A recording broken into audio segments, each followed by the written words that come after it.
Have you ever wondered how far a mother would go to protect her child? How the line between love and control can blur until you can't recognize yourself anymore. This is my story, a tale of misguided love, terrible mistakes, and the long road to redemption. I'm Elizabeth Thompson, and I almost destroyed my daughter's happiness in my quest to secure it. It all began on a crisp autumn day in San Francisco. The fog was rolling in from the bay, shrouding the city in its familiar gray embrace. I was hosting a charity gala at our Nob Hill mansion, an event I'd spent months planning. The cream of San Francisco society was in attendance, and I was in my element, effortlessly gliding from one group to another, ensuring everyone's glasses were full and the conversation flowing. That's when I saw her, my daughter, Emily, radiant in a designer gown I'd chosen for her. She was laughing, her head thrown back, eyes sparkling. But it wasn't her beauty that caught my attention. It was the man standing next to her, his hand resting lightly on the small of her back. I didn't recognize him, which was odd. I prided myself on knowing everyone worth knowing in this city. He was tall, handsome, with rich dark skin that contrasted sharply with Emily's pale complexion. The way they looked at each other. I felt a chill that had nothing to do with the San Francisco weather. "Emily, darling," I called out, plastering a smile on my face. "Won't you introduce me to your friend?" She turned, her smile faltering slightly. I knew that look. She was nervous. "Mom, this is Jordan. Jordan Davis. We've been seeing each other for a while now." Jordan extended his hand, his smile warm and genuine. "It's a pleasure to meet you, Mrs. Thompson. Emily's told me so much about you." I shook his hand, my mind racing. How had I not known about this? How long was a while? And more importantly, who was this man? "Jordan works at Le Papillon," Emily added, as if sensing my unasked questions. "He's the maitre d' Le Papillon. A respectable restaurant, certainly, but a maitre d'?" I felt my chest tighten. This wouldn't do. This wouldn't do at all. "How lovely," I said, my voice sounding strained even to my own ears. "If you'll excuse me, I need to check on the caterers." I retreated, my mind whirling. Emily was 28, certainly old enough to make her own decisions. But she was my only child, my legacy. I had always imagined her with someone from our circle. A lawyer, a doctor, a successful businessman. Someone who could provide her with the life she was accustomed to.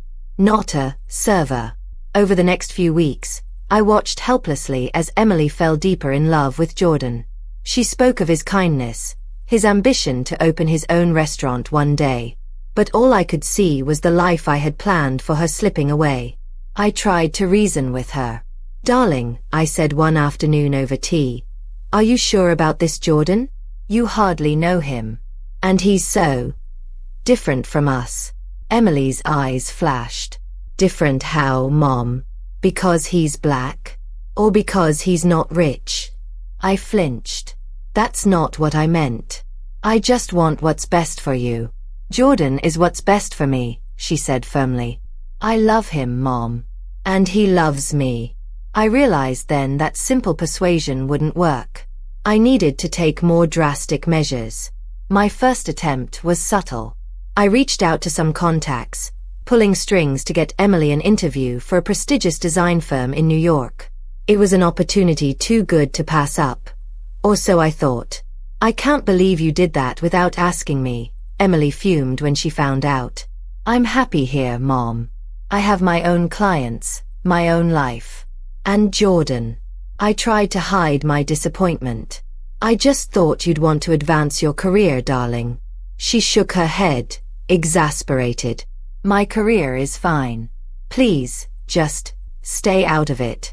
But I couldn't. The thought of Emily throwing away her future for this man consumed me. I began to see threats everywhere. Every time she mentioned Jordan's name, every time I saw them together, I felt like I was losing her. Then came the announcement that shattered my world. "Mom," Emily said, her eyes shining with happiness, "Jordan and I are getting married." The room spun. I gripped the edge of the table to steady myself. Married. But It's so soon. Are you sure about this? Emily's smile dimmed. We love each other, Mom. We want to start our life together. I nodded numbly, but inside, I was screaming. This couldn't happen. I wouldn't let it happen. From that moment on, I became a woman possessed. I used every weapon in my arsenal.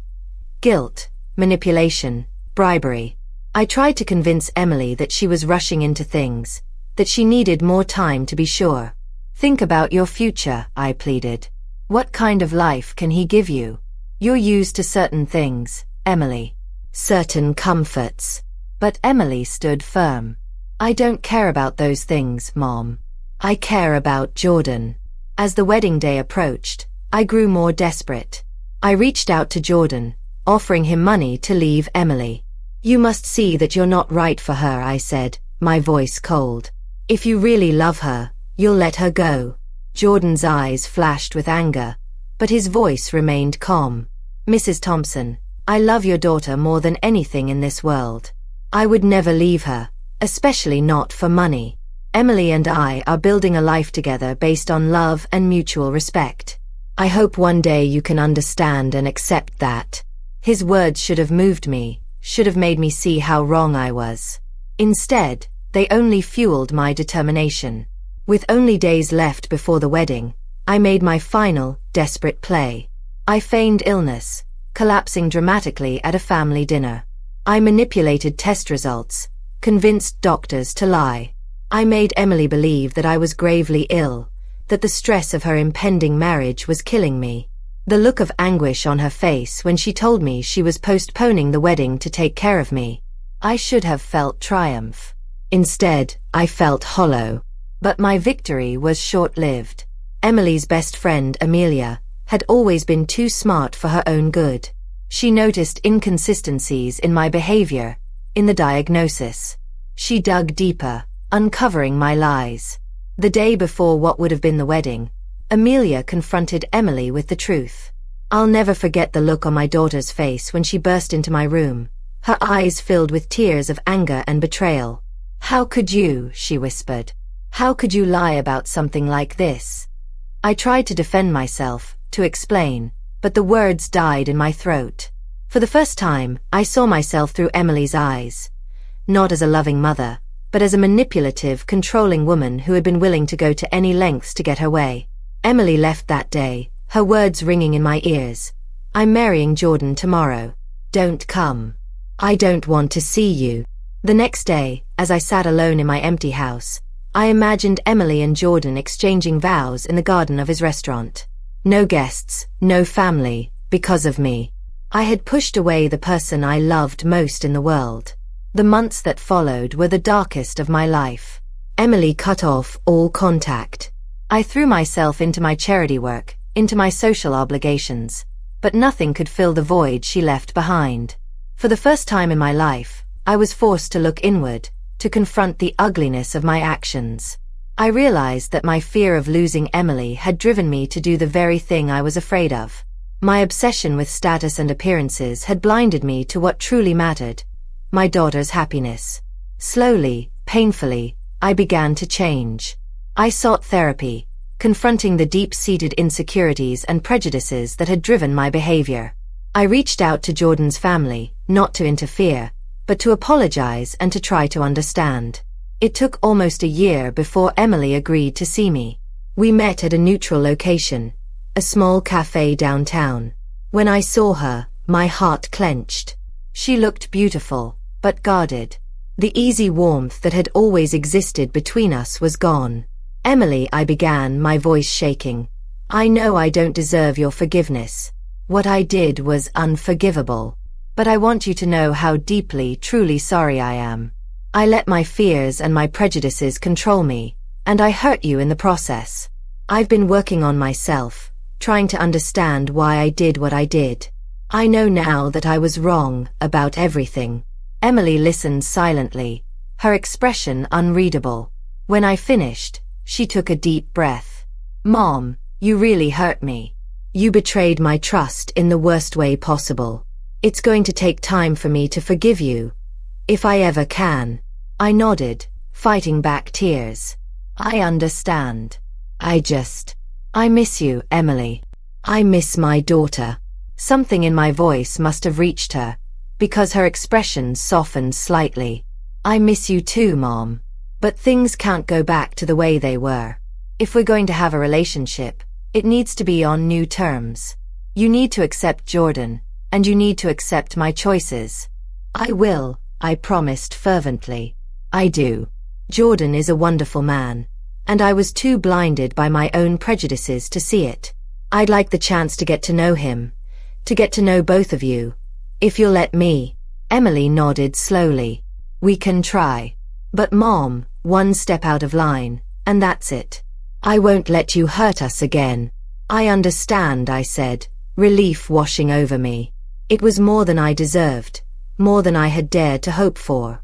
That conversation was the first step on a long, difficult journey of reconciliation. There were setbacks, moments when the pain and mistrust threatened to overwhelm the fragile new bonds we were forming. But slowly, surely, we began to rebuild our relationship. I got to know Jordan, not as the threat I had once perceived him to be, but as the kind, ambitious man my daughter had fallen in love with. I saw how happy he made her, how they supported and challenged each other. I watched as they worked together to make Jordan's dream of opening his own restaurant a reality. 2 years after that fateful wedding day, I stood in the kitchen of Harmony, Jordan's new restaurant. Emily had designed the interiors, creating a space that was both elegant and welcoming. I was there to help with the final preparations for the grand opening. As I arranged flowers on the tables, I caught sight of Emily and Jordan in a quiet moment. He whispered something in her ear, making her laugh, and the love between them was palpable. In that moment, I felt a profound sense of shame for ever trying to come between them, mixed with overwhelming gratitude for the second chance I had been given. Emily caught my eye and smiled, a real warm smile that reached her eyes. She walked over, linking her arm through mine. What do you think, Mom? Think this place has a shot? I looked around at the beautiful restaurant, at my beautiful daughter, at the life she had built with the man she loved. Oh, darling, I said, my voice thick with emotion. I think it's perfect. And it was. Not because it was the future I had once envisioned for Emily, but because it was the future she had chosen for herself. A future built on love, mutual respect, and the courage to follow one's heart. My journey from misguided protector to accepting mother had been long and painful. I had nearly lost everything in my attempts to control my daughter's life. But through it all, I learned the most valuable lesson of my life. That true love, whether between partners or between a parent and child, is about acceptance, support, and allowing the other person the freedom to be themselves. As we stood there, arm in arm, I silently renewed my own vow, a vow of redemption. To continue to grow, to learn, and to love my daughter unconditionally. It wasn't the life I had imagined for her, but watching Emily's radiant smile as she looked at her husband, I realized it was so much better than anything I could have planned. In the end, Emily's love story wasn't just about her and Jordan. It was about all of us, about family, forgiveness, and the power of love to overcome even the deepest prejudices. And for that, I will be forever grateful.